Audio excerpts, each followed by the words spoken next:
you're in the right place. Dr. Kris Wusterhausen has been in your shoes, and he's done the work and can show you how you can turn things around. In this podcast, he'll share his personal stories and advice on how to create the life you want for yourself as a provider and as a business person. You'll learn how to reclaim your life, your time, your energy, and most of all, reclaim the dream you had when you started your journey to become a doctor. Welcome to the Dr. Kris Podcast. Welcome back, everybody, to the Dr. Kris Podcast, where we get to talk with Dr. Kris and kind of learn about his journey from traditional medicine to a cash pay practice. It seems like there's a lot of things that are involved in that. And so Dr. Kris will like sharing his journey, and it's really interesting. Dr. Kris, welcome. How are you? I'm good. It hasn't gotten too hot yet today, so life is good in Texas. Yeah, you've been making some trips to Nashville to your coming soon new location. Yeah, we're actually headed out there again in 2 days. Well, that's exciting. So today, it's like we've been, our first episode here talking about this specific journey. We were talking about the fear of the unknown, and when a physician like you recognizes that maybe the path they're on in this traditional medicine practice is not tenable, that at some point you're going to wear out. And so you talked about the fear of the unknown when you start to gradually change over from that model. And then last week we talked about financial hurdles. What are some of the most surprising things about it, the location, equipment. And so today what I wanted to learn is let's talk about the benefits of your experience when you had to be kind of brave. You had to step out on something that was new, not guaranteed. You're going from this very busy practice to this, you're envisioning this new practice that you're doing. So what were some of the benefits that you experienced? I just think the immediate benefit is, even though you're stressed with a new practice, and that's certainly going to happen no matter what you do, it's a different kind of stress. It's just the stress of that every day. We used to call it our old clinic that we used to work at. I had another doctor that actually joined me temporarily there. He was relocating his practice from another state, and he needed somewhere to practice for a few months, and he joined our practice while his clinic was opening, because at that time we were a provider short. And he said, man, working here is like working in a MASH unit. It's just like all day long. It's like, what are you going to get hit with next? And, I always joked it could have been a reality TV show. You just never knew what the next room was going to bring. So there was just always that stress of and then just the stress of how can I help this person? Because again, I was probably in the most severe situation of polar opposite situations with these two clinics. I was in the county clinic that was indigent patients, Medicare, Medicaid, very ill patients. I think I've said on a prior podcast, even the internal medicine doctors referred patients to our clinic because they were too complex for their practice. And here I am, just a family practice doc. And in our hierarchy, they're supposed to be taking the more complex patients. So just kind of an everyday thing. So just the stress of actually walking into a room and, for the most part, seeing what I would in my old practice would have been very healthy patients compared to the average. Just that stress of oh my God, I can actually now take a breath and actually think about what this person needs to do to stay well or to somewhat improve their health, versus how do I keep this person alive for the next 3 months? Because, they got everything wrong with them, from heart disease to diabetes to high blood pressure to have already had 3 heart attacks. No day was promised for these people. And so that's the biggest thing that was different, is just, it was like, that old saying, it was like 50 pounds or 100 pounds is lifted off your shoulders, because you could really treat the patient and maybe or at least not maybe, for me was the actual way I wanted to treat the patients from the beginning, which was, really dive in and see what I could do to truly change their health. Nothing makes me happier. We love patients when we get them and they have chronic medical problems and we're able to reverse those things. But I think what gives me the most pleasure now is just keeping my patients from ever getting those chronic diseases. And like I always tell I tell my friends, my mom, she's 85 years old. She lives in a nursing home here in town. We've had a stressed relationship might be the term I would use. And she always, every time I see her, I go see her, not every time, but nearly every time, she always tells me how I'm going to get this disease or that disease because she's got this disease or that disease. And I try to explain to her that the reason she thinks genetics is the cause for all of these conditions, when actually it was inactivity, poor diet, and just not taking care of herself. And, because she always says, I can't believe you're not a diabetic yet. Like everybody in our family is a diabetic. And it's like, everybody that was a diabetic because they didn't take care of themselves. And so it's just trying to help people with that mindset that our path of disease is not pre-written. Like we can change these things. There are very few conditions that are just genetically encoded in us and we're going to get them no matter what we do. Very, very few. So you talk about root cause medicine. That would be another classification of what you get to do, or that's how you look at it? Yeah, and root cause medicine or cellular medicine, I was joking with a patient that's been with me for quite a few years the other day, and that is that when I started getting into root cause medicine or cellular medicine, by the way, we're made up of trillions of cells. As you and I've talked about, we turn over millions and billions of these cells every day. And from biology class, we know that we start with all these little bitty microscopic cells, and the better that they communicate and function, the better off we are health wise. And unfortunately, as we age, these cells start to deteriorate.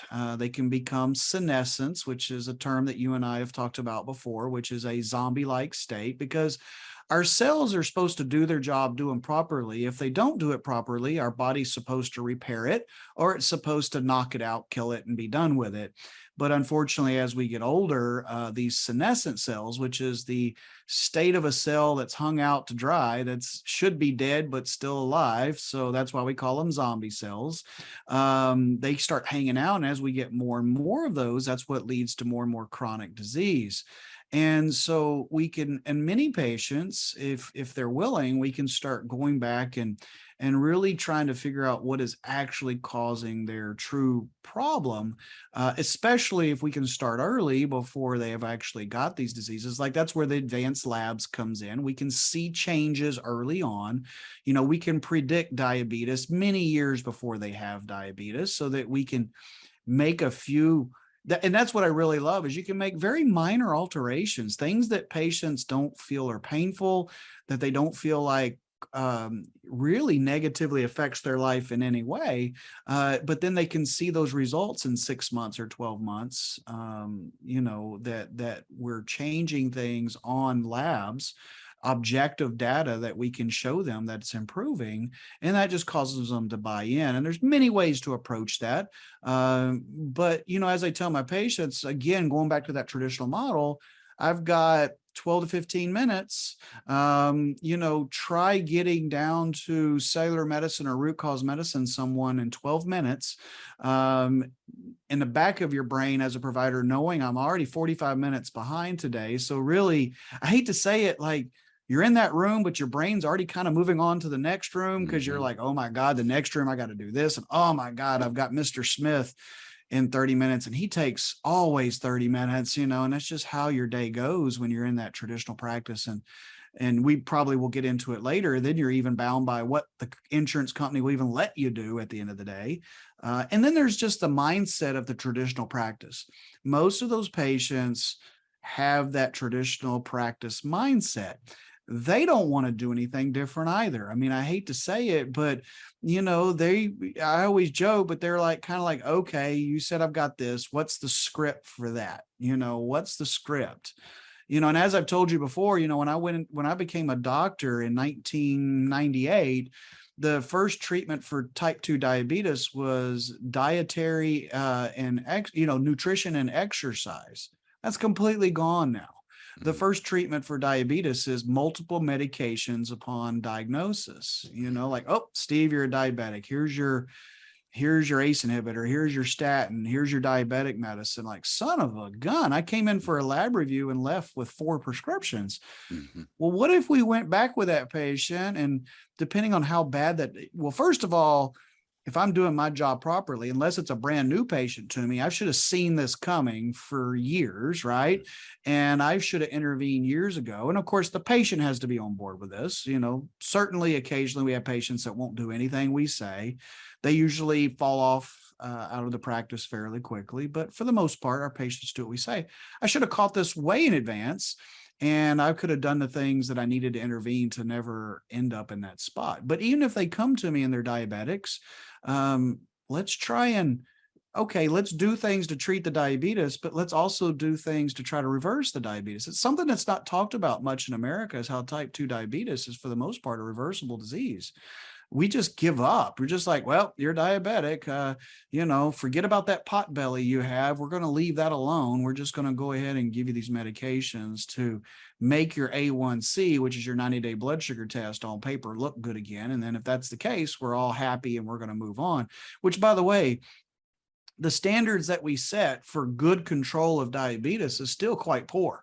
Wow. You're still going to get long-term negative effects. It's just going to be a little slower than if your A1C was worse than that. I mean, the parameters that we say are good control are, in my opinion, ridiculous. And so, but it is what it is. Wow. I think the thing that really made an impression on me, where the light bulb went off, was there's a responsibility I have in this relationship with my provider. And it should be that I want to show up and do what work I need to do to improve my health, other than just show up, I guess, the way that we've been programmed to just go, okay, what's my sentence? Yeah.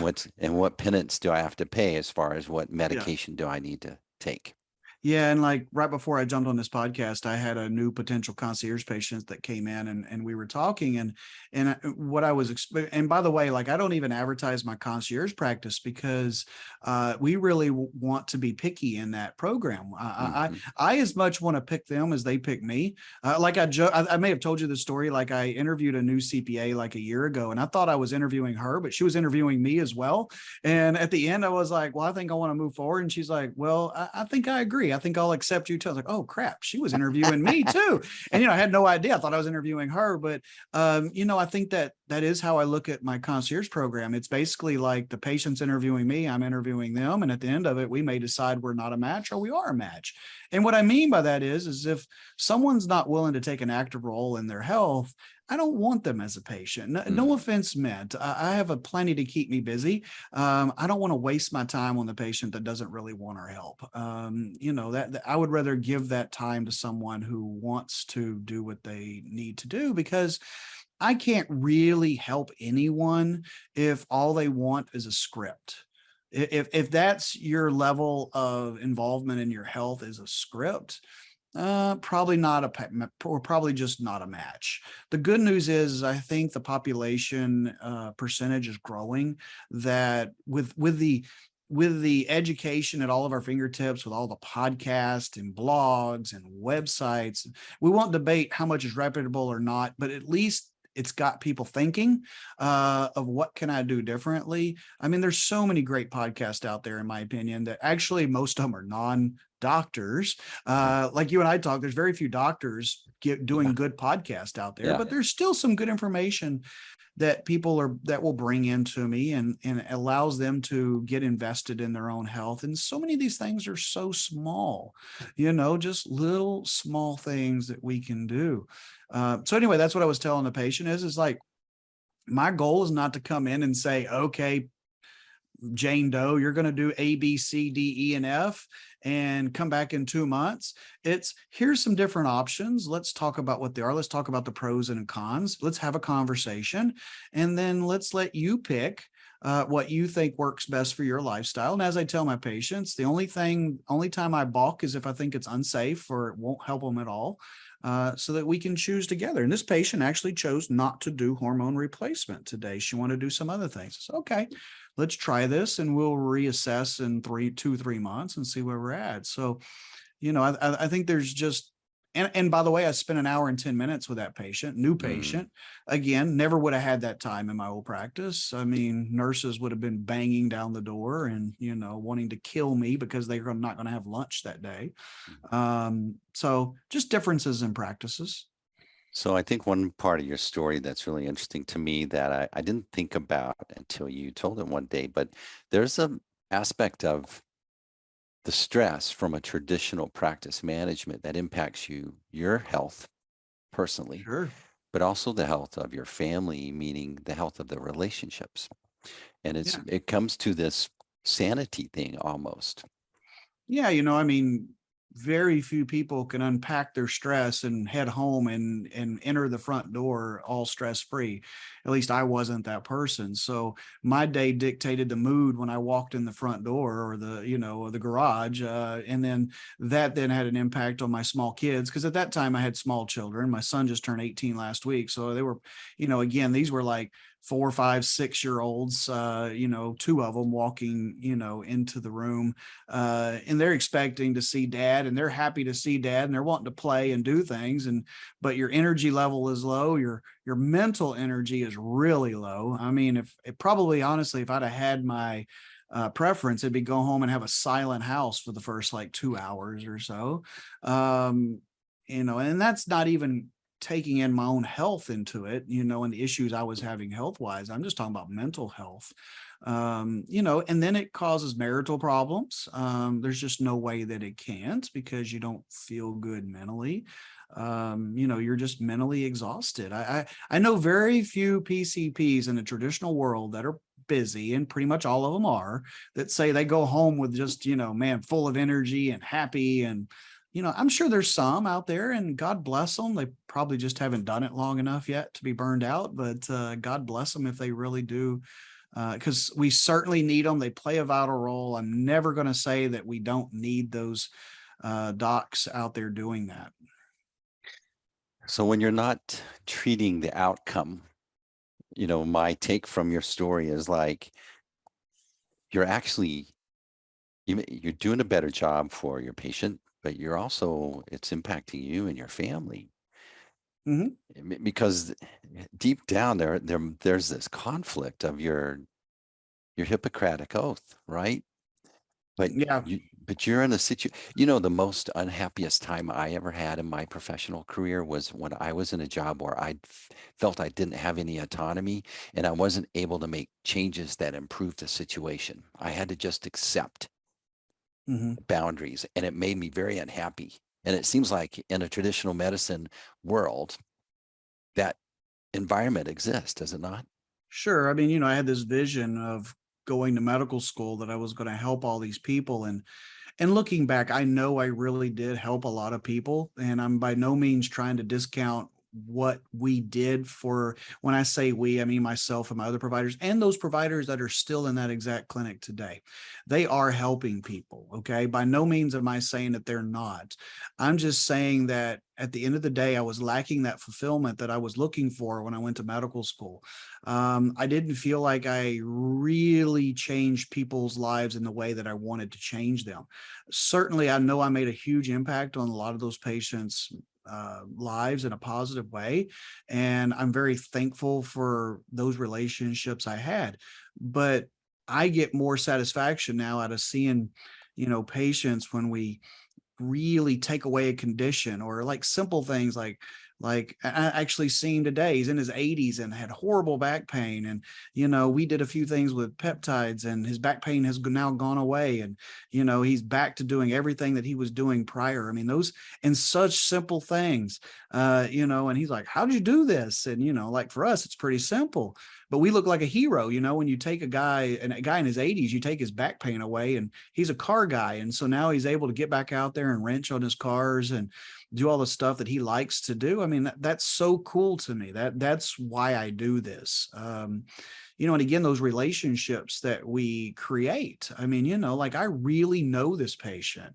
Heck, he every single time he brings a car up here, and they always know to give me a couple minutes after he's here because we're going to go look at his car and talk about Mm. his car and stuff like that because he collects cars.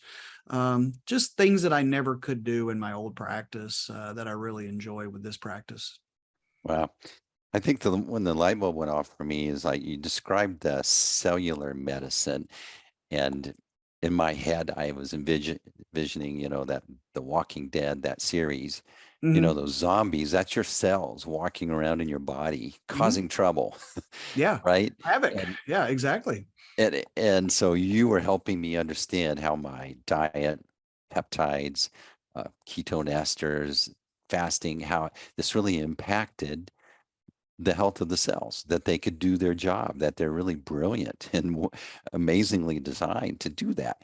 And it was like a big light bulb went on me. But I think the elephant in the room of this whole thing in a traditional practice is the insurance, and how insurance is dictating, at least from my perspective, how many physicians have to practice medicine. Yeah, and I always say, like, in my opinion, when you in an insurance model, you work for the insurance company because at the end of the day, you're going to end up doing what the insurance company wants you to do.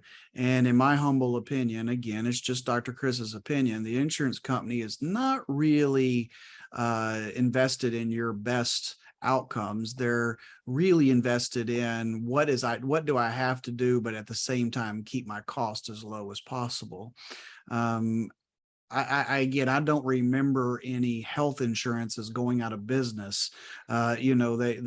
They cry poverty, but if you look at their if you look at their financials, it's amazing how much profit they make. And so, these commercial insurances do quite well. And how do they do that? Well, they do things.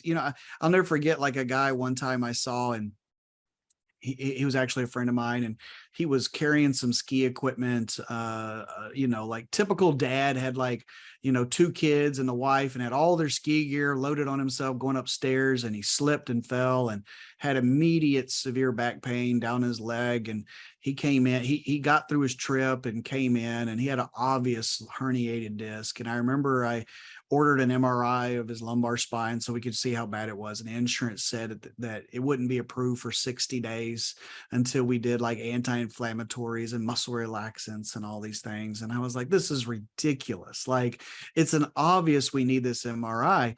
And luckily, the guy could afford it. I said, hey, man, I can try and fight your insurance and see if we can get this done. Or you can go pay cash for $425 and just get the MRI. And he, of course, like said, I'll just go pay cash and go get the MRI. And, 2 hours later, we had the MRI.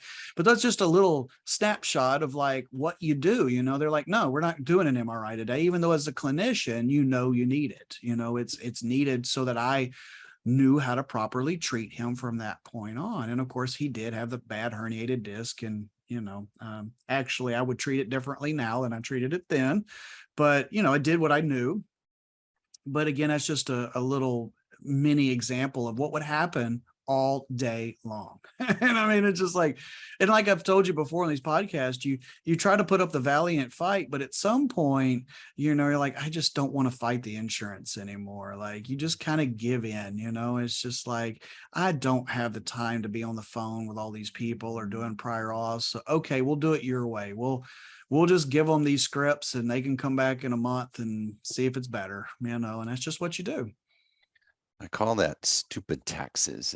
When I think about your employees that come to work, the first day they show up, they're like, I'm going to be the best employee for you, Dr. Kris, right? Mhm. But then they run into this stupid rule that doesn't make sense. And the first thing they think, oh, that's kind of stupid. Then they go, oh, I'm going to be a good employee, so I'll just accept it. But over time, the more they run into, the more it degrades their enthusiasm for that position, right? Right. Yeah. And it seems Agreed. like the traditional medical provider has millions of stupid taxes in their way. Hmm. Couldn't agree more. Wow. Absolutely. So now you find yourself in your private, your cash pay practice. What are some of the things that you see in your employees, your patients? Just kind of touch on, do a compare and contrast. Well, so um, traditional practice, high volume, low yield. And what I mean by that is you got to see a lot of patients with low per patient return financially. Huge staffs. I always tell providers, when you go from a traditional to a cash pay practice, you'll be able to cut your staff 50 to 75% most likely, because you just have so much staff dedicated to insurance billing and that sort of thing, unless you outsource all of that. um, you know the things we've already discussed with patients, being able to spend more time with them, able to really get better knowledge of what's going on with them, depending on your education level. As far as my staff goes, I always joke, we're really lucky. We have very, very few what I would call unhappy customers, right? Like, and when it is, it's usually just somebody who's having a bad day and they decide to take it out on whoever's here, or sometimes I think that they just don't know how to talk to, not my employees, the patients just don't talk to people in a very nice way, and it's sometimes taken as they're really rude when maybe they are, but that's just their personality. And I always joke, like, sometimes if I'm kind of aggravated, I'm like, maybe you should go to the old clinic and work for half a day. You'll encounter a person an hour that's 3 times as bad as what you just ran into, because the truth is when you truly don't feel good, there's a lot of people that just aren't real nice. I mean, that's just the easiest way I can say it. They woke up every day, they wake up feeling like shit, and they're going to come in and they're going to be grumpy and gruff, and then you get some people that, I hate to say it, but because they have insurance, they think in some way you work for them, Mm, like, hey, I paid a copay today. Like, okay, like, great. That's what you legally have to do, like, you don't owe me because you paid a $20 copay. And it's really funny, in a cash practice, even though they're paying a lot more money, they seem to grasp the concept of, we're working together, versus, I'm here for a service and you need to do my service, and, give me my shot or give me my script for antibiotics or whatever. And I find that to be a really big difference in the patient profiles. But for the most part, I think that we have very happy employees. They, especially my ones that did work in that environment before, um, I think they really appreciate this environment so much more, because they're the same way for them. They're able to get to know the patients better. They get to have relationships with the patients. They're not, none of myself or my providers will ever be seeing 30 people a day. We just physically don't have that kind of time, and that's not what we do. So just, again, just kind of that overall less stress has a positive impact on the whole practice, including the employees. well, excellent. So the providers that are listening to these conversations, obviously, it's going through their mind. This is something that they have to think about from time to time. Should I transition my practice? And so if they were to reach out to you, what does it look like if you guys chat? Oh, I just, I start everything I'm a very casual person anyway. It's just a conversation. I always like to try to just get to know their situation a little bit better. Spend 10, 15 minutes just letting them talk about them, and kind of where they're at and what they envision and doing. Every situation is different. There is no cookie cutter for this. Again, like I was talking about with you the other day, if I'd have started this, like some of my counterparts I know really well that are in just like these prime spots in America, it's such an easier conversion, right? If you're in Boca Raton, Florida, versus Weatherford, Texas, it's a no brainer in my opinion. So there's just different things to think about, but there's practices that are viable in very small rural areas. It's just, it's not all about money, but sometimes it comes down to, like, what do you love and what do you have to do? What do you have to financially make at the end of the day to make everybody happy? And just trying to kind of work through that on, what might work for that person. Yeah. So, and then I'm sure it's in the back of their mind, maybe I should get Dr. Kris to be my provider to help me focus on my lifestyle and the things that I need to do to improve. Um, they would go to the researchclinic.com. Yeah, that's the easiest place to start. As you know, hit one of the schedule a consultation buttons and it'll walk them through the process. Yeah. And so he's picky. He wants folks that want to own their part of the journey. In that it becomes a more fulfilling for both sides. And as I can attest, my labs look awesome Yeah, we compared like to to, just start everybody with an evaluation, and then at that point, no commitment, just an evaluation, labs and a visit with myself or one of the providers. And then at that point, we can all decide if we're a good fit for each other. As I say, if we're not, we'll leave friends. No hard feelings either way. But if we can help you, we'll tell you what we can do for you. And then, the patients can take that and do what they want with it at that point. all right. So Dr. Kris's practices, the researchclinic.com. It's in Weatherford, Texas. And you can In learn Nashville. more in Nashville. Yeah, that's exciting. Yep. And you can learn more about Dr. Kris. Maybe you need him to come speak to your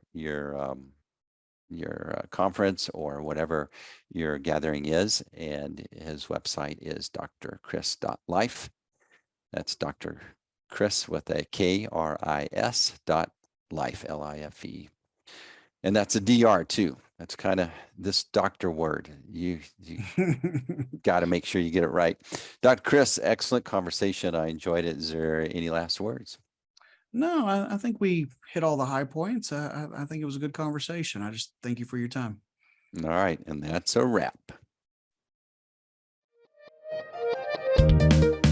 Thanks for joining the Dr. Kris podcast. If you learned something today and you want to connect and get more information, visit our website, www.drkris.life, where you can find more great information or even schedule a time to learn how you can engage with Dr. Kris.